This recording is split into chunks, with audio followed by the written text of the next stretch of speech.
no matter what your function is, whether it's at work or at home, you're just not doing a very good job.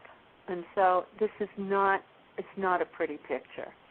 I think all of us really like to bring forth the best inside of ourselves. And with burnout, there's nothing left to give. There's nothing there. It's like we've lost who we are. We've become empty of ourselves. We become truly unable to relate to other people or even relate to beauty. And that's why it often gets mistaken for depression, because those of your listeners who are depressed may say, but wait, I just got pills for that. Well, here's the difference. You take a burned out person and you say, go rest for a few days. And guess what? They perk up again. Somebody who's truly clinically depressed will not perk up so easily. But over time, here's what happens. It gets harder for the burned out person to perk up. And I'll go through a little bit of the 12 stages for you, and then we'll have a discussion. We're just going to lay the groundwork here. Cool, great. Back in 1974, there was this psychologist, Herbert Freudenberger, and he was studying burned out people in corporate settings because, if your personnel are burned out, the quality of work in your corporation goes way down. So corporations were very interested in how to keep people, working at the top of their game. So Freudenberger interviewed, thousands of people over the years, and he, along with another colleague, Gail North, said, well, burnout doesn't come full-blown.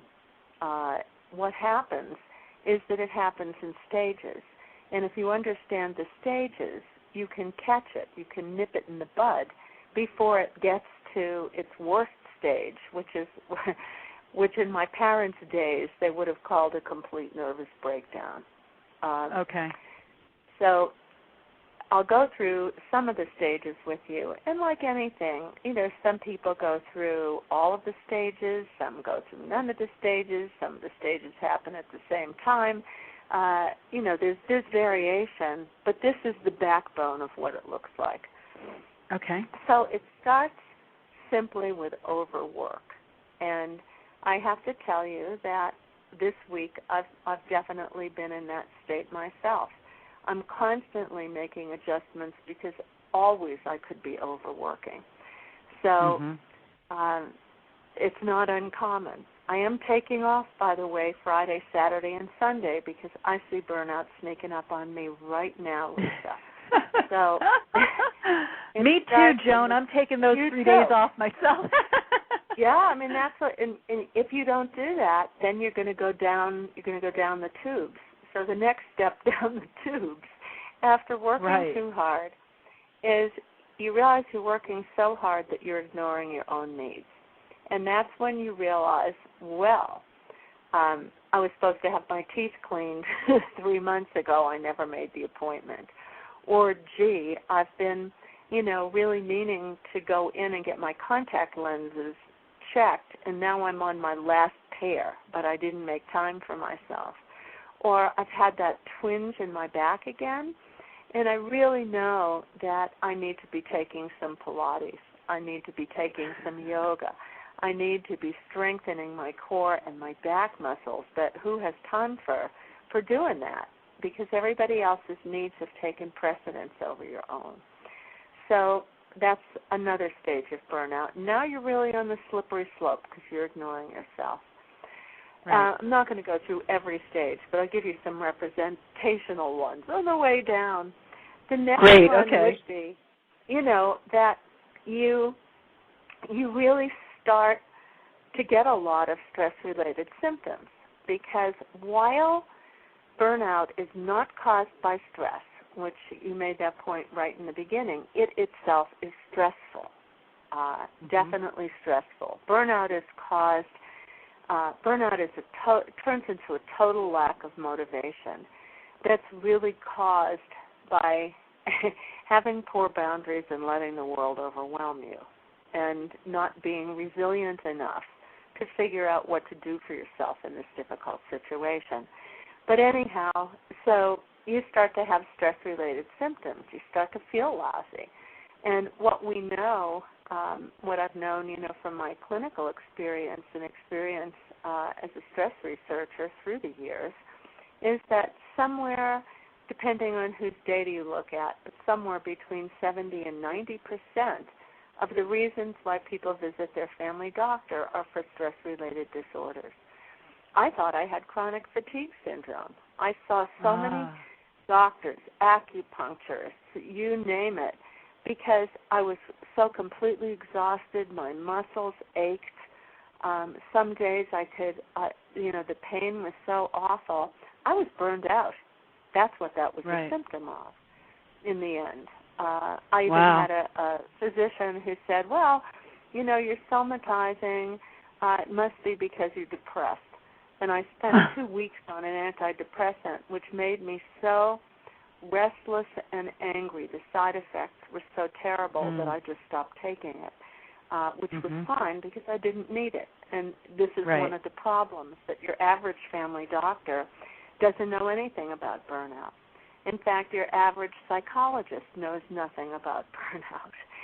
And so people keep mistaking it for depression, but they're different. So after you start developing symptoms, other kinds of things start to go on, and that is the development of cynicism. Why bother? Why do this? Why bother? Life sucks. Things are not very good.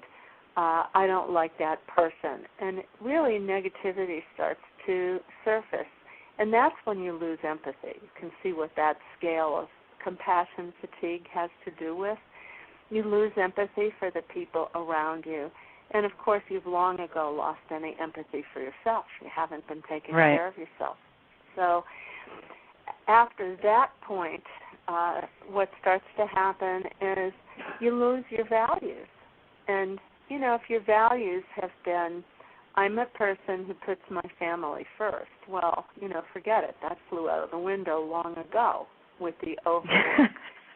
And if you start to say, what I really value every day is calling my elderly mother, and then you realize I haven't called her, in a week, and this is starting to become a pattern.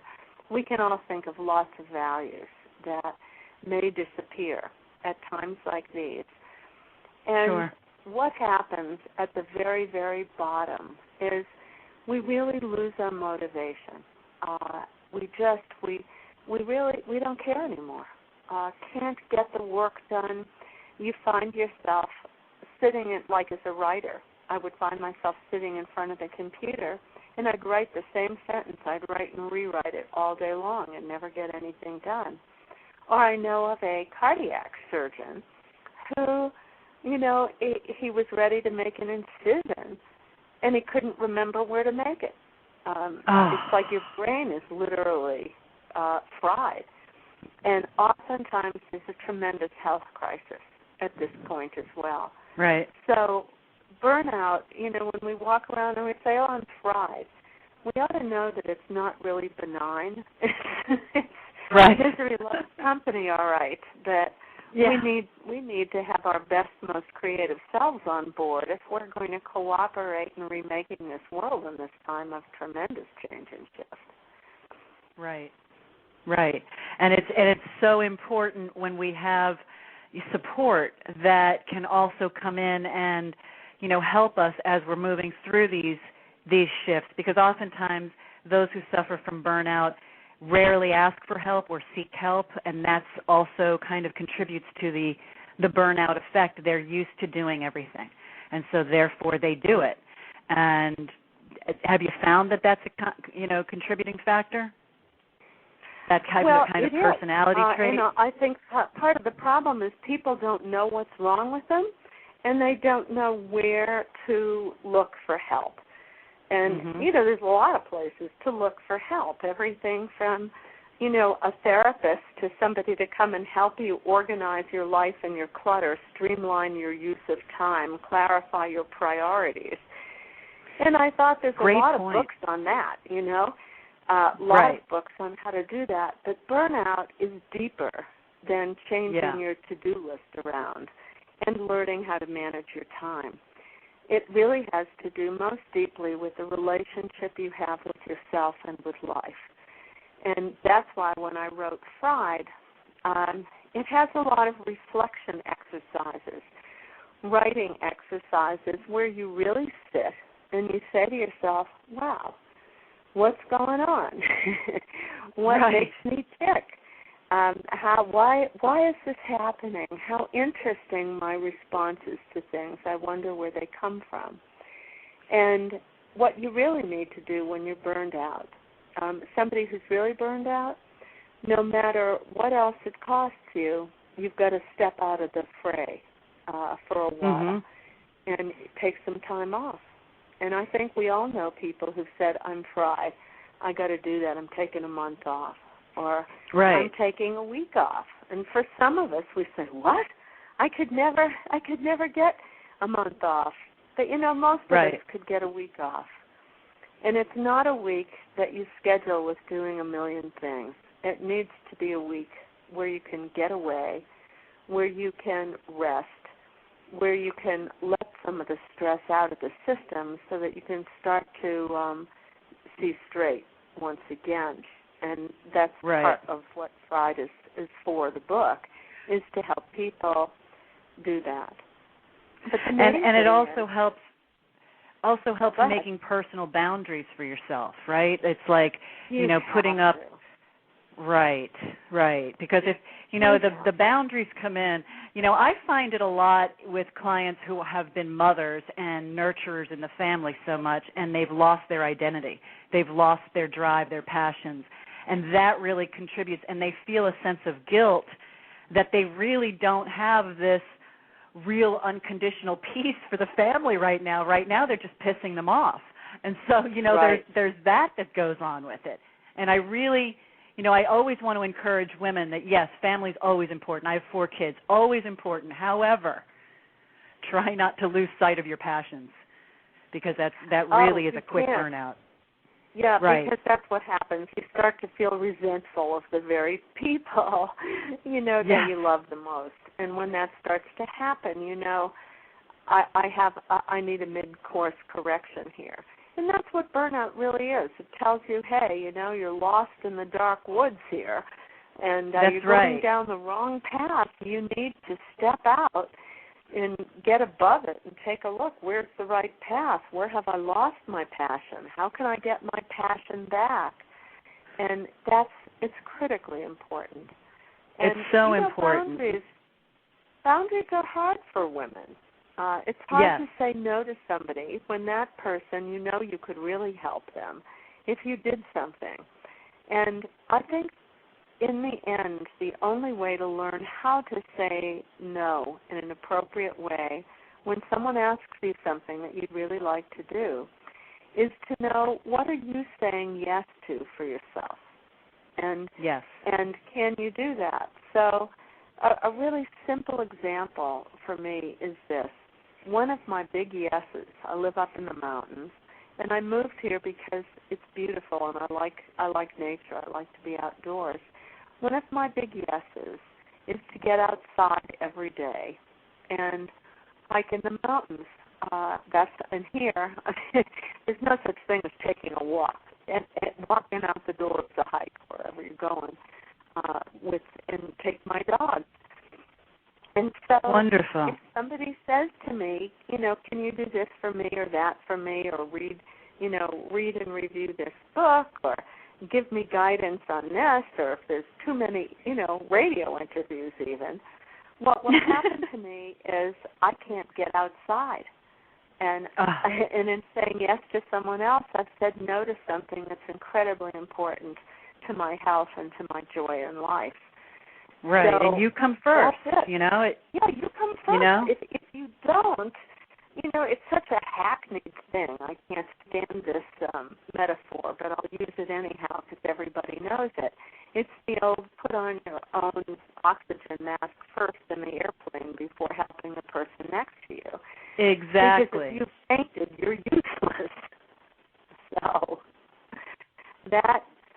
that's a very important thing, and women really need to understand. Oh yeah, and we're raised with this piece of sacrifice, and